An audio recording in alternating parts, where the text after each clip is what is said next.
Урматтуу кыргызстандыктар, тилекке каршы коомубуздун турмушунда баарыбызды тынчсыздандырган жагымсыз бир окуяга туш болдук.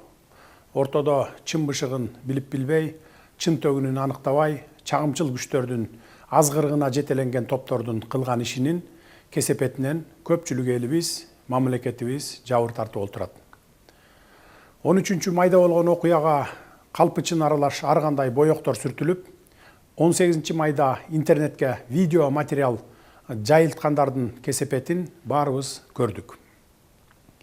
Ооба күч органдары өз маалында чара көрүп, жүргүзүп жаткан иштерин өз маалында коомчулукка чыгарганда, балким мындай болбойт эле. Биздин ички иштер министрлигибиз 13 майда болгон окуянын себепкерлерин кармап, ыкчам аракеттерди жүргүзүп, күнөөлүүлөрдү камап жатышкан. Бирок тилекке каршы бул кырдаалды башка күчтөр жагдайды курчутууга кызыктар тараптар пайдаланып кетүүгө үлгүрүштү. Биздин патриот жаштарыбыздын чет өлкөлүк жарандардын мыйзамсыз миграциясын токтотуу, мындай иштерге жол бергендерге катуу чара көрүү сыяктуу талаптары албетте туура.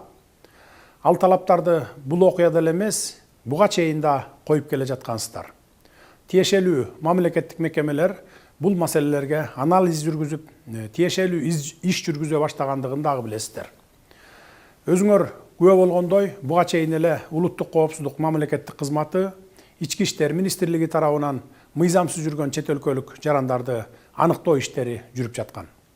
Бирок жогоруда белгилегенимдей, интернет желесине эмне чыкса ошого ишенип, тең салмактап талдоо жүргүзө албай, ортодо чагымчылдардын намысты козгогон азгырыктарына жетеленип, куттуу өлкөбүздүн өнүгүү жолуна багыт алган мамлекетибиздин эзелтен келаткан меймандос элибиздин кадыр баркына шек келтирдиңер.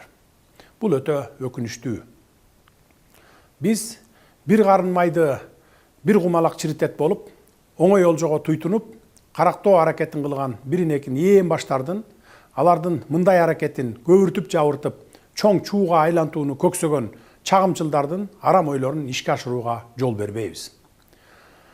13 майдагы окуя иликтенип, күнөөлүүлөр кармалып, териштирүү иштери жүрүп жатканда, ал окуя тууралуу видео 18 майда интернетке жүктөлүп, биздин кызуу кандуу жаштарыбыздын канын кызытууга кошумча от жаккан, ортого чагым салган, куру намысты козгогон интернет посттор менен коштолду. Буга бийликке жетпей калгандар, коррупцияга каршы күрөштү жактырбагандар, түрмөдө жаткан саясатчылар атайын WhatsApp группаларды, фейк аккаунттарды түзүп алышып, чагым салган маалыматтарды таратышканын ачык айтып коеюн. Ошентсе да 18 май түнү чыккан жаштарды токтотууга аракеттер көрүлүп, ар кандай агрессия калтырып, мындан да жаман окуялардын чыгып кетишине жол берилген жок.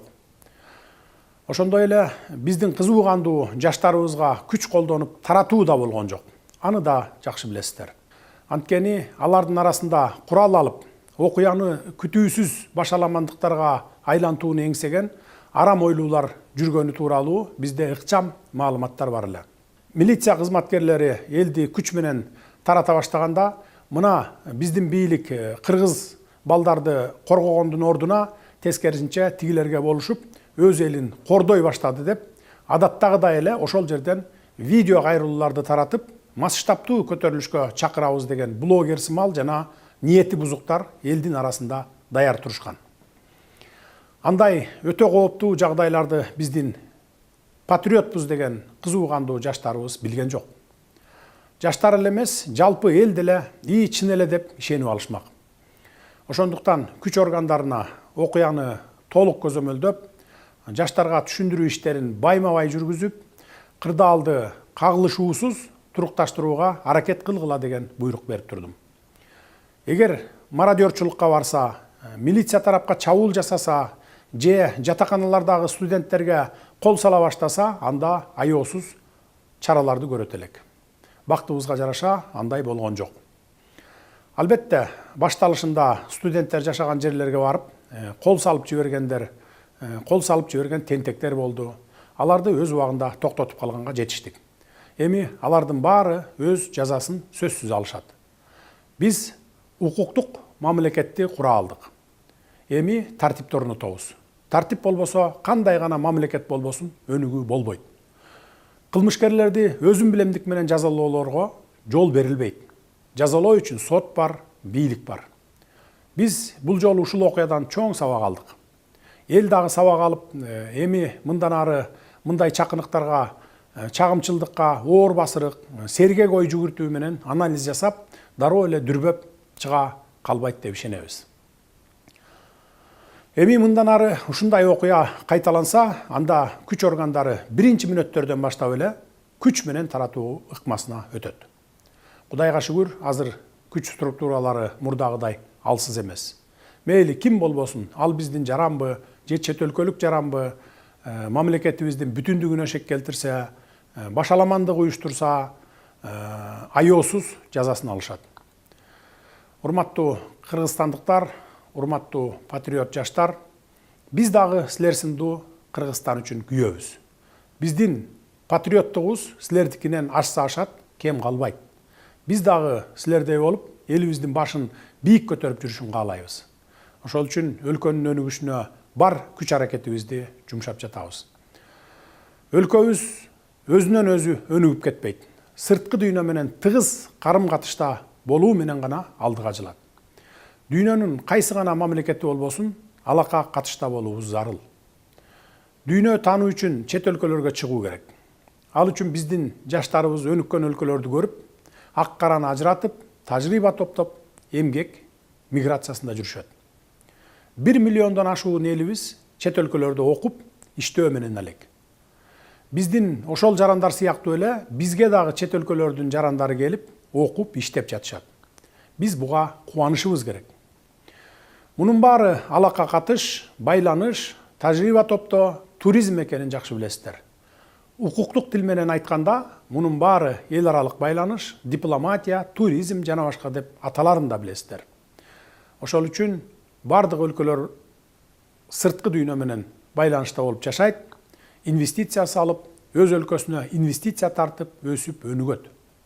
Бул өнүккөн өлкөлөр колдонуп келе жаткан классикалык үлгү. Башка өлкөлөрдө эле Кыргызстан дагы өнүгүүнүн ушундай багыттарын колдонуп баштаганбыз. Бул жаатта өзүңүздөр деле багыт берип, туризм менен өнүгөлү деп көптөгөн алгылыктуу сунуш пикирлерди айтып келе жатасыздар. Керемет жерлерибиз бар, ошолорго туристтерди тарталы, келсин, көрсүн, башкалардан эмнебиз кем деп келесиздер. Туризм тармагынан эле өлкөбүзгө мынча пайда түшөт экен деп өзүңүздөр эсеп чотунда айтып берип келатасыздар. Башка өлкөлөр өз өлкөсүнө туристтерди келтире албай убара. Ал эми биз келген ырыскыбызды тээп аткандайбыз. Башка маселе, эгер бизге келген туристтер маданиятсыз болсо, акырын айтып тарбияга салалы. Бул эми бир эле мисал айта берсем сөз көп. Биздин балдарыбыз да чет жерде жүрүшөт. Адам үйүнөн 40 кадам узагандан кийин мусапыр деп коет.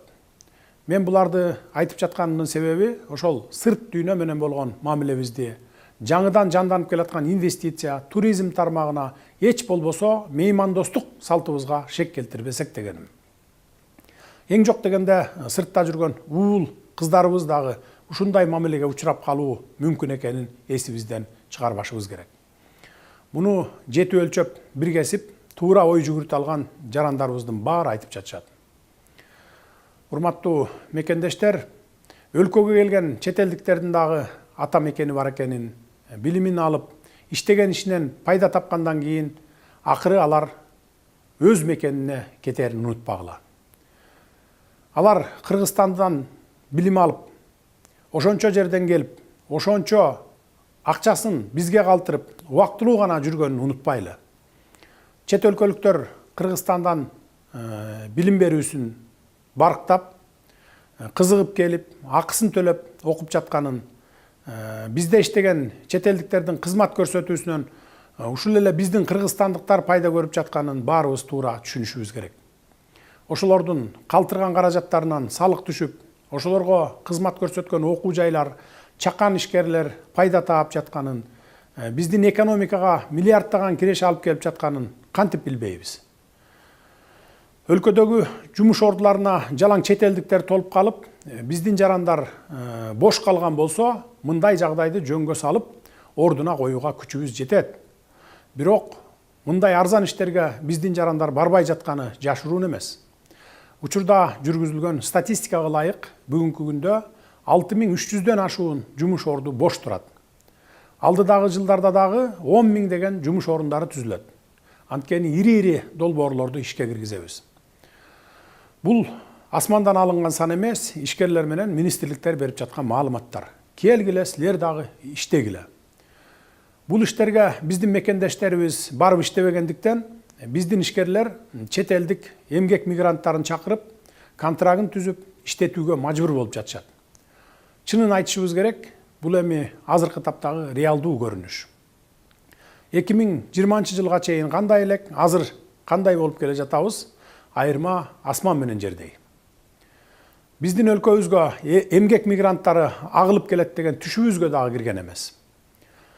Эгер азыр аларды ишке албай коюп, жумушчулар жетишпей калса, эми жанданып келе жаткан ишканалар токтоп калат.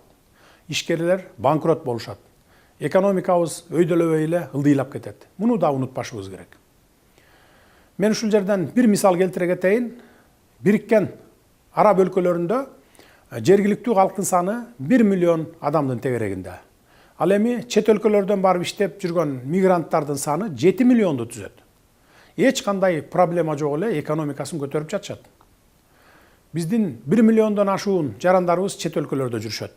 Ал эми бизде бүгүнкү күндө иштеп жаткан эмгек мигранттарынын саны болгону 5322 адамды түзөт. Чет өлкөлөрдөн келип окуп жаткан студенттердин саны 42620 адам экен. Биз буга кубанышыбыз керек. Бирок кечээ болуп өткөн жагымсыз окуялар, мен жогоруда айтып өткөн биздин алга умтулууларыбыздын, баалуулуктарыбыздын эч бирине туура келбей калды. Урматтуу агайын туугандар, биз тарыхтан сабак алалы, болуп өткөн кайгылуу окуялардан туура бүтүм чыгаралы деп какшап келебиз. Эсиңиздерде болсо, 90-жылдардагы кийинки 2010 жылдагы коогалаңдуу Ош окуясы деле учкундан жалын тутанат болуп, кенедей себептерден чыгып, натыйжасы кандай кайгылуу окуялар менен коштолгонун жакшы билесиздер. Бул өтө аялуу, өтө назик маселе экенин унутпаңыздар. Тарбиянын башаты үй бүлөдөн башталат дейт. Ар кимибиз уул кыздарыбызга ээлик кылалы, акыл айтып туралы. Бирөөнүн жасаган жаман жорук үчүн башкаларга акарат келтирүү, уруп согуу, адамдык касиетке туура келбестигин, мусулман баласынын жасай турган жоругу эместигин таптакыр эле болбой баратса, бул маселени укук коргоо органдары мыйзам чегинде иликтеп, жазасын берерин балдарыбыздын кулагына куялы. Жаштыкка алдырып, сүрмө топтун арасына кошулуп калып, тагдырына балта чабылып калбашына ата-энелер сиздер да кам көрүңүздөр. Урматтуу кыргызстандыктар, биз мамлекетибиздин бүтүндүгүнө, элибиздин ынтымагына шек келтирген, өнүгүүгө болгон умтулууларыбызга бут тоскон, өлкөбүздүн эл аралык аброюна, журтубуздун ар намысына сөз тийгизген жагымсыз иштерге жол бербейбиз. Биздин алдыбызга мындай милдеттерди Кыргызстандын жалпы эли коюп, бизди шайлаган. Албетте, биз жамы журтубуздун ишенимин актоого тийишпиз жана актайбыз. Эң алды жаштарыбызды сабырдуулукка, ар кандай азгырыктарга алдырбоого чакырар элем. Ал эми кызуу кандуу жаштарыбызды колдонуп, алардын ар намысын козгоо менен көпчүлүк массаны көчөгө алып чыгып, кечегидей окуяларды чыгарып, арам ойлорун ишке ашырам дегендерге катуу чаралар көрүнөт. Мен мындай бузуклардын жакындары эртең чыгып, мына бийлик өз элине каршы күч колдонуп, балдарыбызды камай баштады деп бет тырмарлык кылып, ач айкырык салып чыгышарын да билем. Бирок өлкө тагдырын ишенип тапшырган жалпы элдин тынчтыгы, биримдиги, өлкөнүн кадыр баркы, өнүгүүбүз мындай бир уч кумалактардан алдаганча жогору турарын баса белгилеймин. Биз өлкөнү укуктук талаага алып келүү менен өнүктүрүүгө ант беребиз. Акыйкаттыктын алдында, адилеттүүлүктүн алдында, улуттук мыйзамдардын алдында баарыбыз бирдейбиз. Бириңерди өйдө, бириңерди төмөн көрүүгө акыбыз да жок. Муну ата мекенибизге келген меймандарыбыз да жакшы билишет, жакшы түшүнүшөт. бийлик эмне үчүн көчөгө чыккан элди биринчи мүнөттөрдө эле күч менен таркатпады, жаңжалды биринчи баштап күнөөлүү болсо да өз жарандарын колдоду деген күмөн санооңор бар экенин да билебиз. Эмне себептен күч колдонулбагандыгын мен жогоруда айтып өттүм. Мындан ары тартип катуу болот. Камсанабаңыздар. Урматтуу кыргызстандыктар, ылайым мамлекетибизде тынччылык, ынтымак өнүгүү болсун.